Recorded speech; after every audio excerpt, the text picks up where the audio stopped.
Good morning, leaders. Hey, I want to take a quick second and I just want to prep you guys for small group tomorrow because I believe the topic of submission to authority and honoring authority is something that is it's a hot topic in our culture because it's not done. And there's this almost assumption under culture, if I can find a flaw or an issue with an authority figure, then I don't have to respect them or listen to them as an authority figure.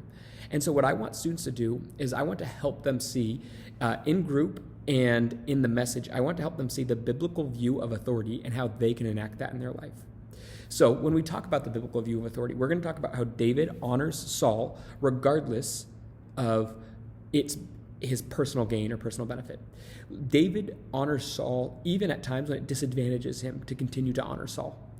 And then we have verses like Romans 13. I want to read this to you guys first. We're going to talk about this, how it says this: let everyone be subject to the governing authorities, for there is no authority except that which God has established. The authorities that exist have been established by God. Consequently, whoever rebels against those authorities is rebelling against what God has instituted, and those who do so will bring judgment on themselves. So the assumption of this verse is that every authority God knows about and has helped establish.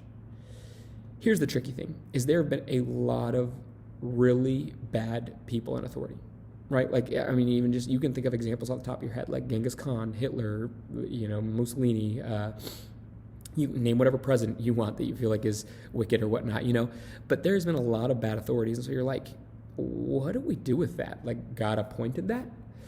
And there's a lot of gray area in that. And I can't answer exactly, like, God has a understanding of a spiritual world that we don't. And so I don't know how to answer, like, in a full weight of, like, what does it mean that God established those people, and the nuance of those phrases and words. And it's not like God was like, yes, I'm going to put Hitler in place so that he can, kill a bunch of people. So there's a lot of gray area in there that I won't ever have a full understanding. And so that's not what, I don't want to spend too much time in that with students, but what I do want students to help understand is that God is still good and God is still in control, and that he isn't unaware of authorities and what they're doing. And here's the issue, is a lot of us, we're willing to trust God when we understand what God is doing.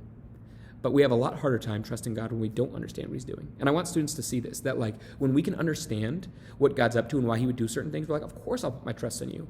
But the moment we read a verse like this and we're like, why would you put some of those people in place? Then all of a sudden we're like, well, because I don't understand it, then you must not be good. And it's this trait we do where it's like God has such a big understanding and so much more going on and so much behind the scenes that we will never even begin to grasp, that we have to put our trust in him and let him define good even if we don't understand it. So we want to get away from the gray area and being like, but I don't get it, and going, look, we might not ever fully understand, but we do know that God's in control. He's aware of who's in authority, and that we need to trust God regardless of whether we understand what he's up to or not. And that's hard for a lot of students. People don't want to we only want to trust God as far as we can understand him. But we're not going to ever fully understand God. And there's going to be things about the Bible that frustrate us. But the bigger thing in here is that God basically is in multiple spots in the Bible. He is making this case that we as people are to, it says we are to be subject to these governing authorities, and that we need to honor these authorities. It says whoever rebels against these authorities. So the funny thing is, like, we as people, when, like I said at the beginning, when we find a flaw in an authority figure, we think it gives us full reason to not listen to what they say. But the Bible's like, no, I expect you to, as Christians, to be different than the rest of the world, to honor authority that has been set up, even if they're good or bad.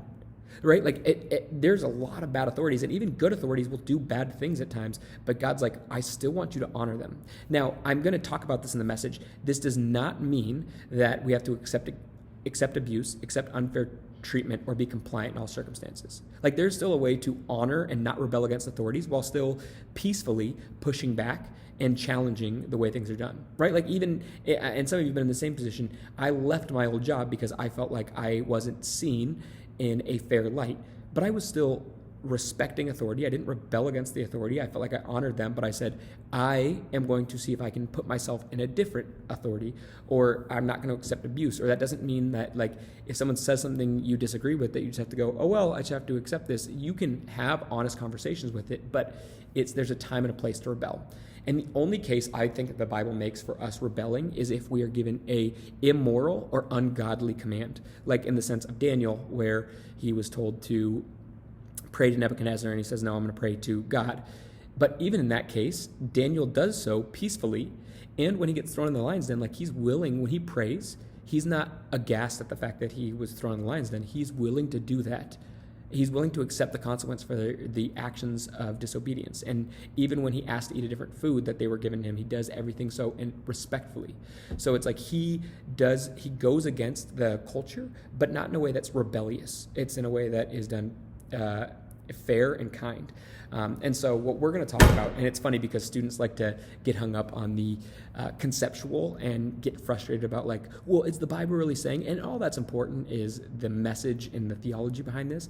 But really what we want them to see is the Bible is trying to help them understand that they need to submit to their authority day to day. Let's not make this about this big conceptual idea out there so we miss being obedient and listening to the authority that's put in front of us here today, which is our parents. That's probably the biggest one.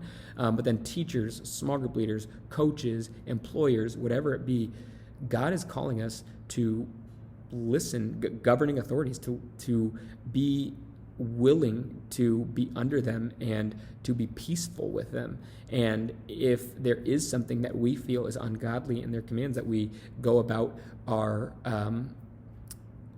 rejection of those immoral or ungodly things in a kind and peaceful way. And so it is funny because when we talk about authority and the way God tells us to honor authority and build our character through listening to authority, it makes us uncomfortable because we are this self-made, we're autonomous as people. Like, it is so countercultural to who we are, especially even as Americans and who we are.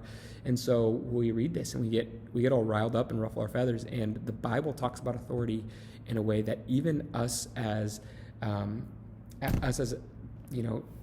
Jesus following Americans, it makes us uncomfortable, and it takes it a step further than we are comfortable with. But we still have to see, God, there must be a reason that you have called us to follow authority in the way you have. So, I hope this helps with small groups. If you have questions, specific questions or anything that you're wrestling with as we talk about this topic, feel free to reach out to me and I can help you out more. But I just wanted to give you a full context because I feel like this is going to be so powerful tomorrow. And in small groups, I would work as much as you can in staying away from the broad general topics and helping them see how they can apply this directly in their lives. Like, I love the question, who in your life, what authority figure in your life have you not been obeying or submitting to, and what do you need to do to change that? So take it away from this concept in the clouds and bring it to personally, what can you start doing tomorrow to listen to authority around you? Hope you guys are having a great Tuesday, and I'll see you tomorrow.